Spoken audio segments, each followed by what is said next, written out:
Brought to you by TechnoSpark 20 series smartphones. Brought to you by TechnoSpark 20 series smartphones. I'm superhuman. Congress का voter था, उसके दिमाग में ये बात आ रही थी कि कुछ भी हो जाओ, वोट देने जाओ, भली मत जाओ, आज तो देश में मोदी रहा है। एक जिस तरह से बीजेपी के भी जो कोर वोटर है उसमें से कुछ परसेंटेज वोटरों में ये था कि कुछ भी हो जाओ, भली अपने वोट देने से क्या फर्क पड़ता है, आना तो मोदी को ही है। कई विधायकों में जो है नाराजगी है दामोदर अग्रवाल को लेकर। भले ही उन्होंने झूठे मन से उनके समर्थन में पत्र जरूर लिखा था, लेकिन अमित शाह की रैली से यह साफ हो गया था कि भीलवाड़ा के पूर्व विधायक विठल शंकर अवस्थी और आसीन के जो विधायक है जब्बर सिंह सांकला, वो उस रैली में वहां शामिल नहीं थे। तो कहीं ना कहीं वो नाराजगी जो है मतदाताओं तक भी नजर आएगी। हालांकि पिछली बार जितना सुभाष जी बहड़िया को लीड मिली थी यहाँ 6 लाख से ऊपर की, उससे आधी भी मिलने की संभावना मुझे कम लगती है। पर भारतीय जनता पार्टी की जीत निश्चित है, इसमें कोई दो राय नहीं लगे। भाजपा के दावेदार दामोदर अग्रवाल मोदी के चेहरे पर लड़ रहे थे और सीपी जोशी खुद अपने चेहरे के दम पर लड़ रहे थे। ना तो उनके साथ कोई संगठन साथ लगा, न कोई बड़े नेता साथ लगे। वो सिर्फ 2 मुद्दों पर चुनाव जीतने का प्लान लेकर जो है मैदान में उतरे, लेकिन मुझे इसका कहीं असर नज़र नहीं आया। भीलवाड़ा में चुनाव कांग्रेस के कैंडिडेट के रूप में सीपी जोशी ने लड़ा, कांग्रेस ने नहीं लड़ा यहाँ से चुनाव। यहाँ कांग्रेस के कोई भी ऐसे नेता नहीं थे जो अपने क्षेत्र में जाकर भी मजबूती से खड़े हुए हों। उसका नतीजा ये था कि पोलिंग स्टेशंस पर कांग्रेस से कहीं कार्यकर्ता नजर नहीं आए।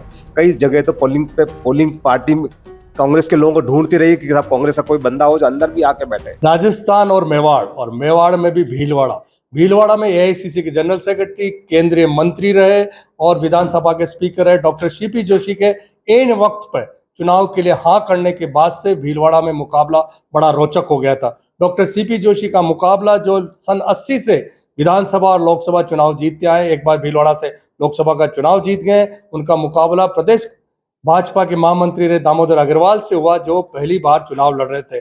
किस तरह से डॉक्टर सीपी जोशी और दामोदर अग्रवाल के बीच में जो मुकाबला हुआ, दामोदर अग्रवाल ब्यावर में राष्ट्रीय स्वयंसेवक संघ के प्रचारक रहे थे। 1978 में थर्ड ईयर ओटीसी में वो उन्होंने एक तरह से कमरा साझा किया था तत्कालीन प्रचारक और आज के प्रधानमंत्री नरेंद्र मोदी के साथ।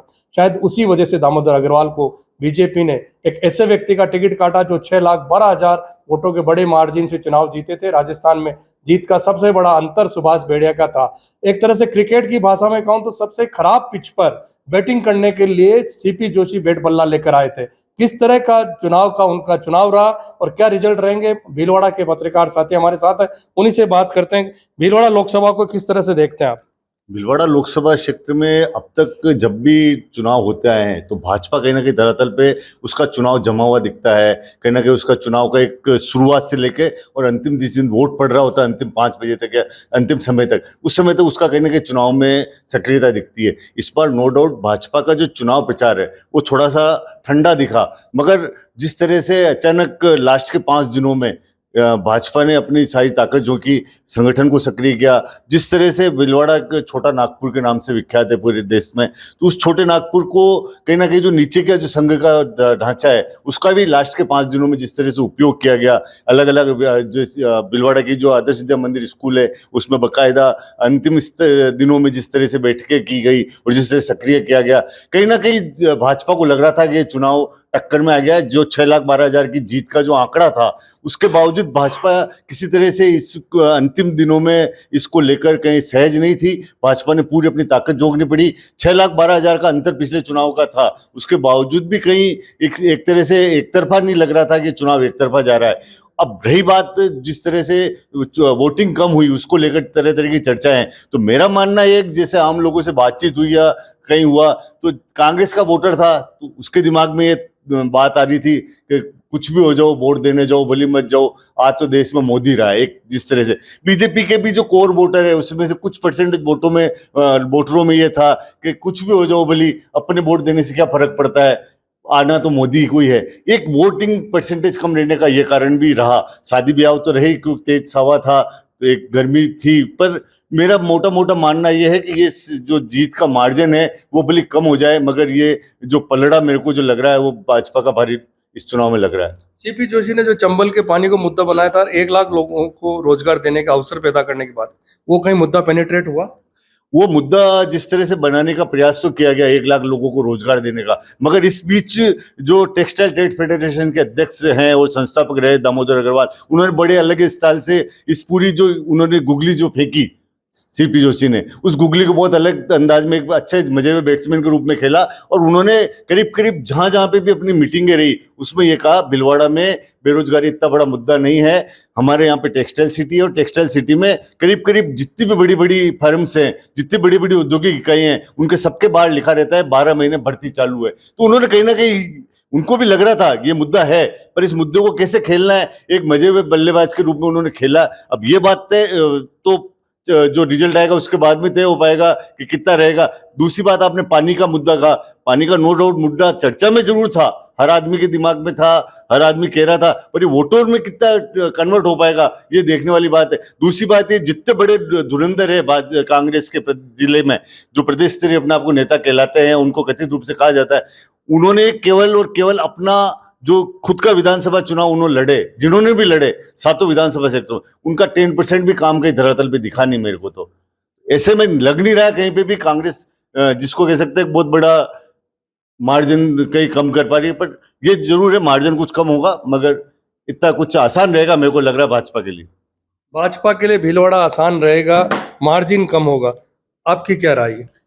इस बार सीपी जोशी ने चुनाव लड़ा। सीपी जोशी ने जो चंबल का पेयजल योजना थी, जो ग्रामीण क्षेत्र में महिला मतदाता सीपी जोशी की तरफ देख रही थी कि जब केंद्र में मंत्री थे तब गांव में चंबल का पानी लेकर आए, और इधर भाजपा की तरफ से जो दामोदर अग्रवाल चुनाव मैदान में हैं, दामोदर अग्रवाल मोदी के आधार पर जनता के बीच गए हैं, तो लोगों के मन में एक ही है कि एक तरफ मोदी और एक तरफ विकास, दोनों के बीच मुकाबला था। तो ग्रामीण क्षेत्र में कुछ महिला मतदाता का हृदय परिवर्तन हुआ और उन्होंने कहा कि भाई हमारे को पानी की दिक्कत थी तो पानी की दिक्कत पूरी की। और कुछ जगह जो युवा वर्ग है, जितने भी युवा मतदाता इस साल जुड़े हैं, उन युवा मतदाताओं का मोदी का सीधा असर देखने को मिला, जो युवा मतदाताओं का सबसे ज़्यादा भाजपा की तरफ रुक रहा। ऐसे में जो जीत का मार्जिन है, पहले था 6,12,000, वर्तमान कैलकुलेशन में 1.5 लाख से 2 लाख मान रहे हैं भाजपा वाले। आपकी क्या राय है? हमारी राय तो यही है कि 1 लाख से 2 लाख के बीच भाजपा प्रत्याशी विजय हो सकते हैं भीलवाड़ा से। एज भीलवाड़ा की रह सकती है। क्या ST/SC का, माइनॉरिटी का और जाटों की नाराजगी का फायदा कांग्रेस कैंडिडेट को मिलता हुआ नजर आता है, या चंबल का पानी पेनिट्रेट कर रहा था? जी बिल्कुल, कहीं ना कहीं संविधान बदलने की बात जो जिस तरह से बीजेपी के सांसदों द्वारा की गई, उससे SC/ST नाराज थी, संविधान को लेकर जो है एक संशय की स्थिति बन गई। वही वजह रही कि वो लोग जो है कहीं ना कहीं बीजेपी से डाइल्यूट हुए हैं। सीपी जोशी कद्दावर नेता है। भीलवाड़ा लोकसभा सीट की अगर बात करें तो 16 बार के चुनाव में यहाँ 9 बार जो है ब्राह्मण प्रत्याशी जीता है, जिसमें 6 बार कांग्रेस के उम्मीदवार थे। तो ऐसे में रोजगार देने की बात, चंबल का पानी पहुंचाने की बात, या विकास के मुद्दे की बात, क्योंकि सीपी जोशी लगातार से विकास के मुद्दे की बात करते रहे हैं और बीजेपी जो है वो मोदी के चेहरे पर लड़ी। कहीं ना कहीं जनता जो है, मतदाता जो है, उससे डाइल्यूट जरूर हुआ है। 6,12,000 की जीत का जो अंतर था वो जरूर कम होगा, लेकिन कांग्रेस की जो भीतरघात थी, जो कद्दावर नेता थे, वो खुलकर जो है सीपी जोशी के साथ नहीं लगे। सीपी जोशी यदि टिकट फाइनल होने के भी 7 दिन बाद वो भीलवाड़ा आए, यदि वो 3 महीने पहले भीलवाड़ा आते और ग्राउंड लेवल पर बेहतर तरीके से अगर वो तैयारी करते तो शायद ये रिजल्ट कुछ और होता। बाकी ये रिजल्ट क्या रहेगा वो 4 जून को क्लियर हो जाएगा। लेकिन हाँ, कहीं ना कहीं उनकी जो मेहनत थी या उनकी जो टीम है जिस तरह से ग्राउंड लेवल पे काम किया, भीलवाड़ा की अगर 7 विधानसभा की बात करें और एक हिंडोली जो कि बूंदी क्षेत्र से यहाँ आता है, हालांकि वहाँ कांग्रेस का कब्जा है अभी, लेकिन भीलवाड़ा में एक निर्दलीय और बाकी सब पे बीजेपी है। तो बीजेपी के भी कई विधायकों में जो है नाराजगी है दामोदर अग्रवाल को लेकर। भले ही उन्होंने झूठे मन से उनके समर्थन में पत्र जरूर लिखा था, लेकिन अमित शाह की रैली से यह साफ हो गया था कि भीलवाड़ा के पूर्व विधायक विठल शंकर अवस्थी और आसीन के जो विधायक है जब्बर सिंह सांकला, वो उस रैली में वहां शामिल नहीं थे।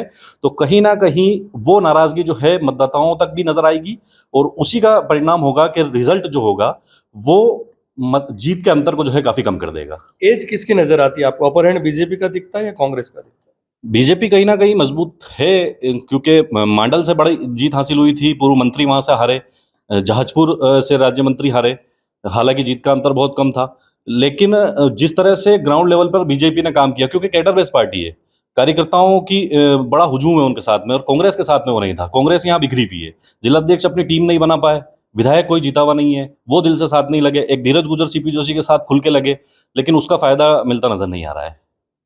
कांग्रेस का संगठन तो पूरी तरह से जर्जर था, पर एक कद्दावर नेता थे। कुछ लोगों का कहना है कि इस बार जो चुनाव है, कांग्रेस का चुनाव उनकी पार्टियां और कार्यकर्ताओं ने, जनता ने लड़ा। ऐसा आपको नजर आया है क्या चुनाव प्रचार में? चंबल के दम पे 1 लाख लोगों को रोजगार देने के दम पर सीपी जोशी लगातार बयानबाजी करते रहे, लेकिन ग्राउंड लेवल पर जनता के माइंड को मैनिपुलेट करने के लिए कार्यकर्ताओं की जरूरत होती है।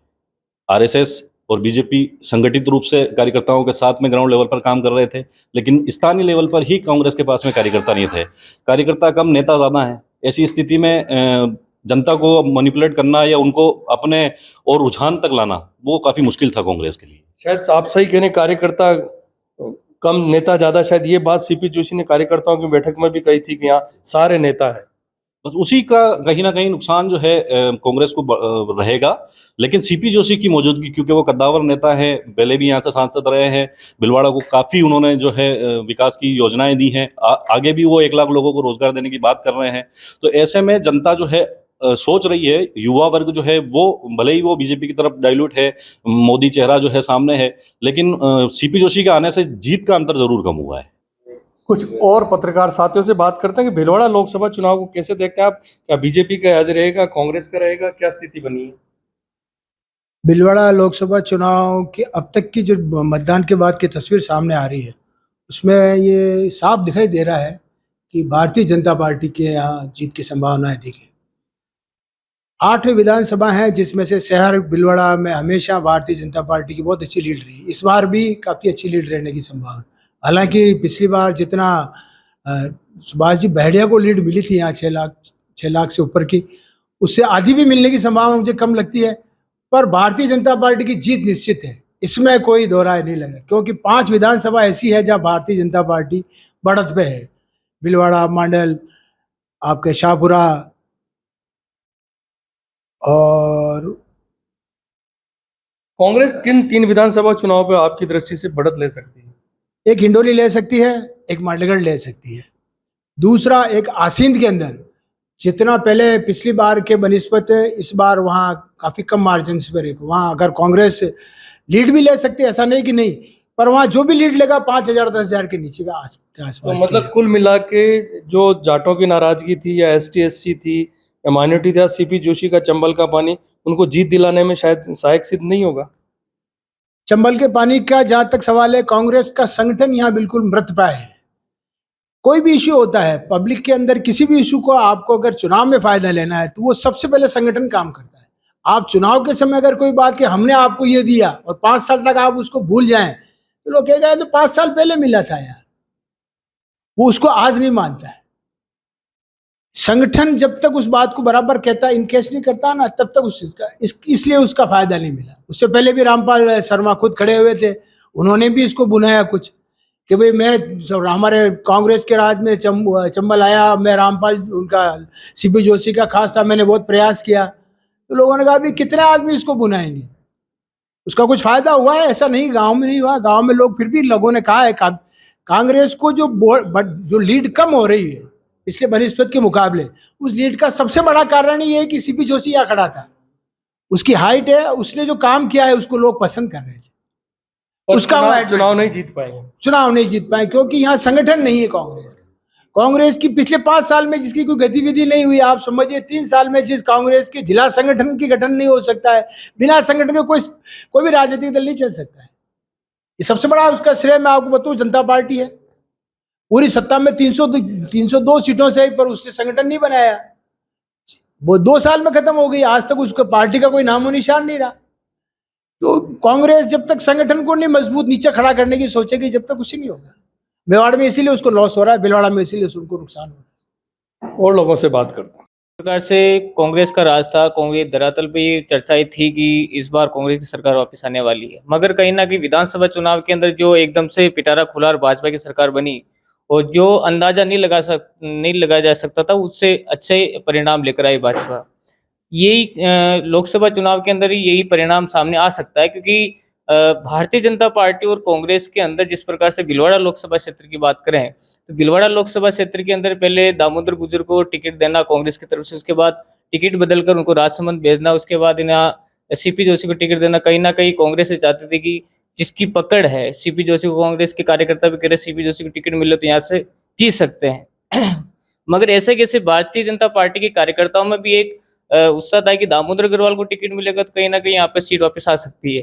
तो इसलिए जो आगे का पिटारा जो था, जो केंद्र नेतृत्व था इनका, तो इन्होंने पहले से ही सारी चर्चाएं कर रखी थी। तो अभी जिस प्रकार से लोकसभा चुनाव हुए तो कहीं ना कहीं ये जो सीट है ये भाजपा के खाते में जा सकती है। सीट भाजपा के खाते में जा सकती है। देश में जीत के मार्जिन में चौथे नंबर पे राजस्थान में नंबर 1, और लगातार एमपी 2 बार, एक बार पहले एमपी फिर विधानसभा चुनाव जीते हुए सहज माने जाते हैं स्कूटर पर चलने वाले। आखिर सुभाष बेड़िया का टिकट काटना क्या भाजपा को महंगा पड़ सकता है? भिलवाड़ा लोकसभा क्षेत्र में मतदान हुए 20 दिन लगभग हो गए। चुनाव के 4 दिन पहले और चुनाव के तत्काल बाद, वोटिंग के बाद जो परिस्थितियां बनी, तो मतदान के तुरंत बाद मेरी त्वरित टिप्पणी जो पहली थी वो ये थी कि इस बार शायद रिकॉर्ड टूटेगा। रिकॉर्ड टूटने का मेरा आशय यह था कि जिस सीट को सुभाष जी बेड़िया 6,12,000 वोटों के अंतर से विगत चुनाव में जीते, उससे अधिक मार्जिन से दामोदर जी अग्रवाल भाजपा प्रत्याशी के रूप में भिलवाड़ा की सीट पर जीत हासिल करेंगे। उस त्वरित टिप्पणी के पीछे एक ग्राउंड लेवल का आकलन मेरा था। लेकिन इन 20 दिनों के अंदर नीचे धरातल से जो फीडबैक मिला है, उससे यह लगता है कि रिकॉर्ड तो टूटे नहीं टूटे, लेकिन भाजपा की जीत तो सुनिश्चित हो चुकी है। अब चाहे सीपी जोशी साहब कैंडिडेट के रूप में कांग्रेस की ओर से आए हों, और चाहे भाजपा ने एक सशक्त प्रत्याशी सुभाष जी बेड़िया के बजाय एक नए प्रत्याशी दामोदर अग्रवाल को, हालांकि संगठनात्मक दृष्टि से वो प्रदेश के महामंत्री हैं, भिलवाड़ा में एक बार वो पार्षद का चुनाव सिर्फ लड़े और जीते, उसके अलावा चुनाव लड़ने का उनका बहुत अधिक अनुभव। हाँ, चुनाव लड़ाने का अनुभव जरूर निश्चित रूप से उनका कई बार का, लेकिन कांग्रेस के पक्ष में और भाजपा के विपक्ष में जो चीज आई है वो सिर्फ ये आई है कि सीपी जोशी की उम्मीदवार से एक सोई हुई कांग्रेस में जीवंतता आ गई, कार्यकर्ताओं में उत्साह बना, और उन्हें ये लगने लगा कि शायद सीट जीते या न जीते, लेकिन हम बहुत अच्छी कड़ी टक्कर दे सकते हैं। और उसको उसी दृष्टि से कार्यकर्ताओं ने उस चुनाव को लड़ा।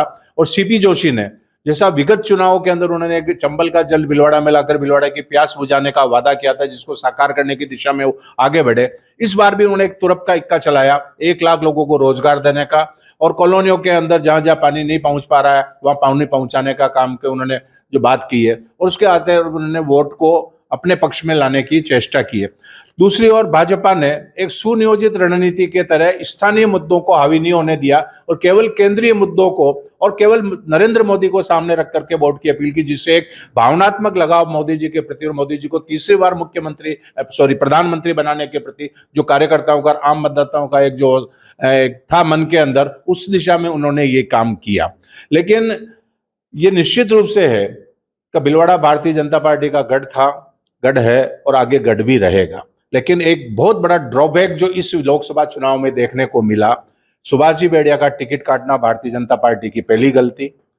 विगत विधानसभा चुनाव में भाजपा के अधिकृत प्रत्याशी के खिलाफ सनातन धर्म के नाम पर, गो भक्त होने के नाम पर जिस तरह से निर्दलीय प्रत्याशी को एक समूह आगे लाया और उसे जीत के कगार पे ले गया, और उसके चलते जिन 4-5-10 लोगों को भाजपा से पार्टी को निष्कासित करना पड़ा, और यह घोषणा करके निष्कासित करना पड़ा कि पार्टी जीते चाहे हारे, हम इन लोगों को फिर से पार्टी में शामिल नहीं करेंगे। इसलिए कार्यकर्ताओं को एक संतोष था कि भाजपा का हाईकमान अपनी बात पर कायम रहेगा, और इस लोकसभा चुनाव में पूरे मन से वो शुरुआत में दामोदर अग्रवाल के साथ जुड़ा। लेकिन जिस तरह से मुख्यमंत्री भजन लाल की मौजूदगी में राजस्थान की चुनाव प्रभारी की पहल पर उन सब लोगों को पुनः भाजपा में शामिल कर लिया, जिसकी नाराजगी मुख्यमंत्री भजन लाल जी की साफ तौर पर उस आम सभा में देखने को मिली। बावजूद उसको शामिल करने से भाजपा का जो कैडर था, जो कोर था, जिसका कमिटमेंट केवल भाजपा और भाजपा के प्रति था, उनके मन में भी निराशा आई, और वो निराशा पोलिंग के दिन झलकी और देखने को मिली। इसीलिए मैं कहता हूं कि जो प्रारंभिक रुझान आए थे और मैंने उस समय रिकॉर्ड तोड़ जीत का दावा किया था, उससे मुझे आज पीछे हटना पड़ रहा है। भिलवाड़ा में जीत भाजपा की होगी, और एनालिसिस कुछ भी आवे, हमारे अच्छे वरिष्ठ पत्रकार तो कहते हैं 10-20 हजार वोटों से सीपी जोशी जीतेंगे, दूसरे कहते हैं कि 10-20 हजार से दामोदर अग्रवाल जीतेंगे, कुछ 1 लाख, 1.5 लाख, 1 लाख से 2 लाख। लेकिन मुझे लगता है 3 लाख से अधिक वोटों से भीलवाड़ा से भारतीय जनता पार्टी का प्रत्याशी विजयी होगा। 3 लाख से अधिक वोटों से भाजपा के प्रत्याशी की जीतने की बात कर रहे हैं और ये कह रहे हैं कि जो निर्दलीय के साथ लगे थे, ये बात सही है कि जो अरुण सिंह जो इंचार्ज जनरल सेक्रेटरी थे, उनसे जब हमने पूछा था तो उन्होंने कहा था ये चुनाव तो क्या, अगले 2 चुनाव तक हम इन लोगों को भाजपा में शामिल नहीं करेंगे, और 4 महीने बाद ही शामिल कर लिया। क्या इसका असर हुआ? असर तो कहीं ना कहीं देखने को मिलेगा, क्योंकि चुनाव के टाइम पर एन के एन प्रकार सबको जोड़ना है, चाहे उससे कोई फायदा हो या नहीं हो, लेकिन नुकसान नहीं हो पाए, यह सोचकर भाजपा के अंदर सबको शामिल किया गया और करना भी चाहिए था। मेरी नज़र के अंदर कांग्रेस से सबसे बड़ी गलती तो ये हुई कि सीपी जोशी साहब का टिकट बहुत लेट डिक्लेयर किया। ये टिकट अगर 1-1.5 महीने पहले डिक्लेयर हो जाता तो शायद परिस्थिति कुछ और होती, ज़्यादा अच्छी तरीके से वो टक्कर दे पाते और शायद जीतने के करीब भी होते। अभी आप क्या देखते हैं? अभी तो पोजीशन ये दिख रही है कि भीलवाड़ा की सीट तो है वो बीजेपी लेके जाएगी, क्योंकि कांग्रेस के अंदर कार्यकर्ताओं की कमी नज़र आई, कार्यकर्ताओं की एकजुटता भी नज़र नहीं आई। सीपी जोशी साहब ने खुद ने भीलवाड़ा के कार्यकर्ताओं पर कम विश्वास किया, अपने बाहर के कार्यकर्ताओं को बुला के उनको काम ज़्यादा सौंपा, जो कि साफ देखने को मिला। यहाँ के जो कद्दावर कार्यकर्ता थे वो नाराज हो रहे थे। पर ये तो बीजेपी में भी था, दामोदर अग्रवाल ने अपनी खुद की टीम दामोदर के भरोसा ज्यादा किया। नहीं तो थे तो लोकल ना, बाहर के नहीं बुलाए थे। सीपी जोशी साहब ने बाहर के बुलाए, इवन बिहार तक के कार्यकर्ताओं को बुलाया गया, जिनकी कि यहाँ कोई पहचान नहीं थी, कुछ नहीं था, और उनके ऊपर ज़्यादा भरोसा किया गया। ये चीज़ सुनने को मिली।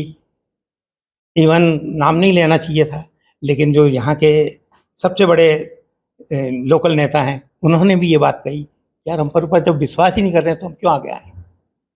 ये चीज़ देखने को मिली। इनको बीजेपी की एज नजर आती है, उनका अपहरण नजर आता। आपकी दृष्टि में क्या रहेगा भीलवाड़ा लोकसभा चुनाव का परिणाम? देखिए, ये चुनाव जो है नेशनल मुद्दे पर लड़ा जा रहा था और यहाँ के लोकल मुद्दे जनता के जहन में नहीं थे। भाजपा के दावेदार दामोदर अग्रवाल मोदी के चेहरे पर लड़ रहे थे और सीपी जोशी खुद अपने चेहरे के दम पर लड़ रहे थे। ना तो उनके साथ कोई संगठन साथ लगा, ना कोई बड़े नेता साथ लगे। वो सिर्फ 2 मुद्दों पर चुनाव जीतने का प्लान लेकर जो है मैदान में उतरे, लेकिन मुझे इसका कहीं असर नज़र नहीं आया। और मुझे जो दिख रहा था वो सिर्फ मोदी के मैजिक का जो है असर आम मतदाताओं के जहन में उतरा हुआ था, और एक राम मंदिर के निर्माण और प्राण प्रतिष्ठा का जो करंट आम मतदाताओं के दिमाग में छाया हुआ था, ये उसी का असर होगा कि मोदी अपने मैजिक से दामोदर अग्रवाल को भी जिता पाएंगे और भाजपा दामोदर अग्रवाल ये मजबूत स्थिति में है। भीलवाड़ा मार्जिन आप भी मानते कम होगा? जो है सीपी जोशी के चेहरे से चुनाव लड़ा गया, इसलिए उनकी योग्यता, उनका अनुभव और उनकी हाइट और उनके प्लान से मार्जिन जो है बहुत थोड़ा कम होगा, लेकिन जीत भाजपा की ही नजर आती है। जीत भाजपा की नजर आएगी, पर पिछले साल जो रिकॉर्ड मतों से सुभाष बेड़िया जीते थे 6,12,000 से, उसमें कमी आएगी। आप क्या सोचते हैं? देखिए, भीलवाड़ा में कांग्रेस ने चुनाव लड़ा ही नहीं। कांग्रेस 7 विधानसभाओं में कहीं भी कांग्रेस का कोई भी विधायक नहीं है। ऐसे में कांग्रेस की जीत की तो बात करना एक बहुत बड़ी बात है। आल्दो कांग्रेस प्रत्याशी सीपी जोशी का अपना कैलकुलेशन था कि वो 60,000 से अधिक मतों से विजयी होंगे, जो उन्होंने चुनाव के बाद अपने कार्यकर्ताओं से, अपने नेताओं से जो कैलकुलेशन उन्होंने किया। लेकिन भीलवाड़ा में चुनाव कांग्रेस के कैंडिडेट के रूप में सीपी जोशी ने लड़ा, कांग्रेस ने नहीं लड़ा यहाँ से चुनाव। यहाँ कांग्रेस के कोई भी ऐसे नेता नहीं थे जो अपने क्षेत्र में जाकर भी मजबूती से खड़े हुए हों। उसका नतीजा ये था कि पोलिंग स्टेशंस पर कांग्रेस से कहीं कार्यकर्ता नजर नहीं आए। कई जगह तो पोलिंग पार्टी कांग्रेस के लोगों को ढूंढती रही कि साहब कांग्रेस का कोई बंदा हो जो अंदर भी आके बैठे, वो भी नहीं थे। शहरी क्षेत्र तक में ऐसे लोग पोलिंग बूथ पर बैठे थे जिनको वो जो खुद भी नहीं जानते कि इस इलाके में कौन लोग रहते हैं। एक सवाल ये था कि सीपी जोशी खुद भी पूरे मन से चुनाव नहीं लड़ रहे थे, और उनके साथ जो कथित रूप से गारंटी करके उनको लाए थे यहाँ, वो लोग भी अपने विधानसभा क्षेत्रों में पूरी समय नहीं गए, और वो सीपी जोशी के इर्द गिर्द घूमते रहे केवल चेहरा दिखाने के लिए कि साहब हम आपके साथ मजबूती से खड़े हैं। सीपी जोशी की गारंटी क्या? रामलाल जाट, धीरज गुजर की बात कर रहे हैं? ये दोनों ही यही चुनाव में पूरी चर्चा थी कि साहब ये दोनों ही पूर्व मुख्यमंत्री अशोक गहलोत से गारंटी करके लाए हैं। और उसके पीछे एक बड़ा रीजन था कि राजस्थान में कांग्रेस किसी ब्राह्मण प्रत्याशी को टिकट देना ही भूल गई और आखिरी समय में एक मजबूरी हुई कि सीपी जोशी को न चाहते हुए भी भीलवाड़ा चुनाव लड़ने के लिए भेजना पड़ा। सीपी जोशी तो बार बार कहते रहे कि मैं मजबूरी में नहीं, अपनी इच्छा से आया हूं, पार्टी ने बहुत कुछ दिया, मेरी मर्जी से चुनाव लड़ रहा हूं, तो यह केवल दिखावा था। देखिए, पिछले 5 साल में सीपी जोशी किसी भी चुनाव में यहाँ नहीं आए। विधानसभा चुनाव में भी उन्होंने यहाँ कोई शिरकत नहीं करी। यहाँ विधानसभा चुनाव से पहले भी उन्होंने उस संगठन के लिए भी उन्होंने कोशिश नहीं की कि भीलवाड़ा जिले में कांग्रेस का संगठन भी हो। नतीजा ये था कि भीलवाड़ा में जिला कांग्रेस का अध्यक्ष है तो उसके साथ समिति नहीं, कमेटी नहीं है। जिले में ब्लॉक अध्यक्ष नहीं है, 4 से 5 ब्लॉक अध्यक्ष उनके बीजेपी में चले गए, उनको जानकारी नहीं है। 8-10 बड़े ऐसे कार्यकर्ता थे जिनको विधानसभा चुनाव में पार्टी ने बाहर निकाला, उनकी सख्त जरूरत थी लेकिन उनको पार्टी में वापस नहीं लिया गया। और ऐसे में कई जगह तो चुनाव खड़ा ही नहीं हुआ उनका, और कई जगह बाहर के लोगों को लाके उन्होंने बिठा दिया कि भाई बाहर के लोग आके वो संभालेंगे। तो एक अविश्वास की जो बात थी वो भी कई जगह नेताओं में, कार्यकर्ताओं में थी कि भाई हम पे विश्वास नहीं है।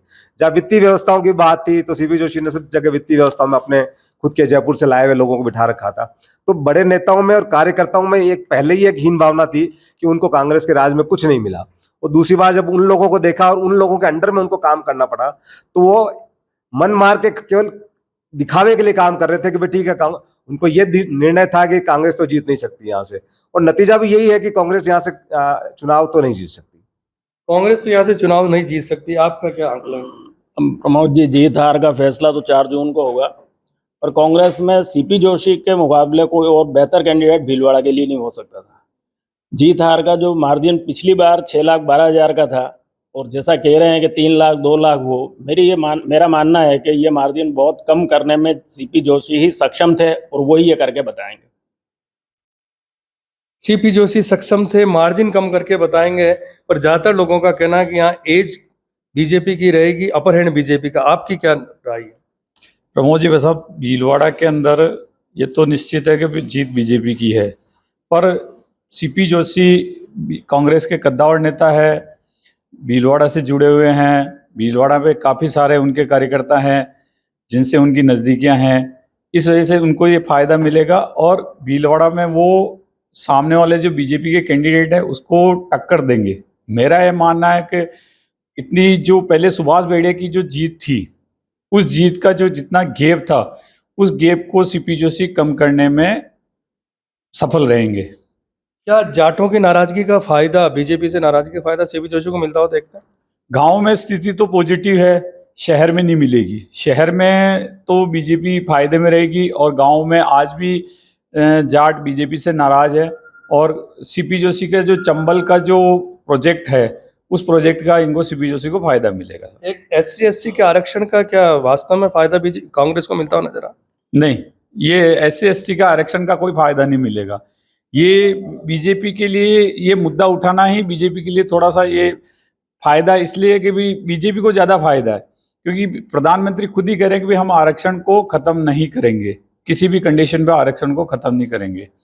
और उन्होंने जिस तरीके से अपना पक्ष में जो माहौल बनाया 6 महीने पहले से ही, कि हम 400 सीटें लाएंगे, 400 सीटें लाएंगे, 400 सीटें लाएंगे, वो माहौल आज भी गाँव में है।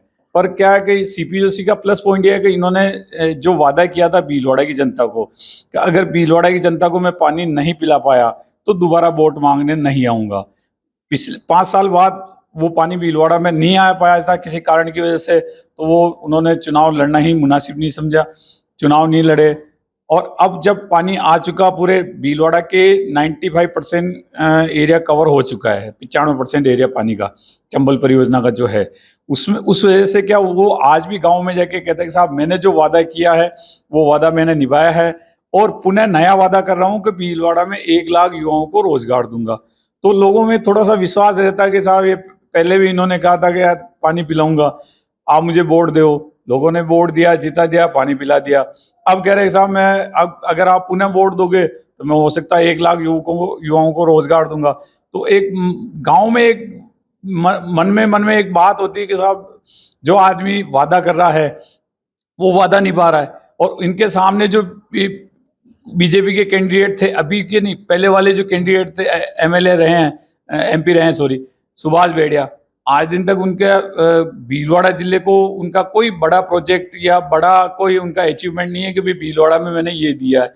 इवन भीलवाड़ा सबसे बड़ी टेक्सटाइल सिटी, उसके बावजूद भी भीलवाड़ा से पर डे बॉम्बे जाने वाली ट्रेन नहीं है, भीलवाड़ा से साउथ जाने वाली ट्रेनें नहीं है, भीलवाड़ा एयरपोर्ट का हवाई पट्टी का कोई अता पता नहीं है पूरा। भीलवाड़ा के जो बड़े जो इतना बड़ा टेक्सटाइल में हब होते हुए भी बहुत से डिपार्टमेंट ऐसे हैं जिनमें सबसे ज़्यादा रेवेन्यू भीलवाड़ा में मिलती है। रोड ट्रांसपोर्ट डिपार्टमेंट है, उनका भीलवाड़ा का जो हक बनता वो चित्तौड़ चला गया। भीलवाड़ा का रेलवे थाना का जो हक बनता वो चित्तौड़ चला गया।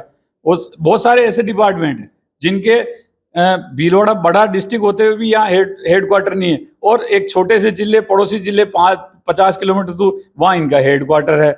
यहाँ के बहुत सारे उद्योगपतियों को, बहुत सारे ट्रांसपोर्टरों को छोटे मोटे काम के लिए चित्तौड़ भागना पड़ता है, उदयपुर भागना पड़ता है। जबकि आज के टाइम में सबसे बड़ा टेक्सटाइल हब है, सबसे ज़्यादा रेवेन्यू यहाँ से जनरेट होती है, सबसे ज़्यादा यहाँ बिजनेस है, सबसे ज़्यादा यहाँ इन्वेस्टमेंट ब्रोकर है। मतलब राजस्थान में सबसे ज़्यादा इन्वेस्टमेंट ब्रोकर जयपुर में, उसके बाद सेकंड नंबर का इन्वेस्टमेंट ब्रोकर भीलवाड़ा का शेयर मार्केट में आज की तारीख में। इतना ज़बरदस्त यहाँ से रेवेन्यू है। ऐसा कोई बैंक नहीं होगा जिसका भीलवाड़ा में ब्रांचेज नहीं है। इतना सब कुछ होने के बावजूद भी भीलवाड़ा, जो भी भीलवाड़ा ने प्रोग्रेस की अपने दम पे की, उद्योगपतियों के दम पे की, किसी भी बीजेपी पॉलिटिशियन जो 10 साल से एमपी रहे हैं उनका कहीं कोई हाथ नहीं है इसमें आगे बढ़ाने में। ये सबसे बड़ी बीजेपी के लिए माइनस पॉइंट है भीलवाड़ा का। तो ये थे भीलवाड़ा के चुनिंदा पत्रकार जिनका ज़्यादातर का मानना है कि सीपी जोशी के चुनाव लड़ने से ये संघर्ष की स्थिति बनी।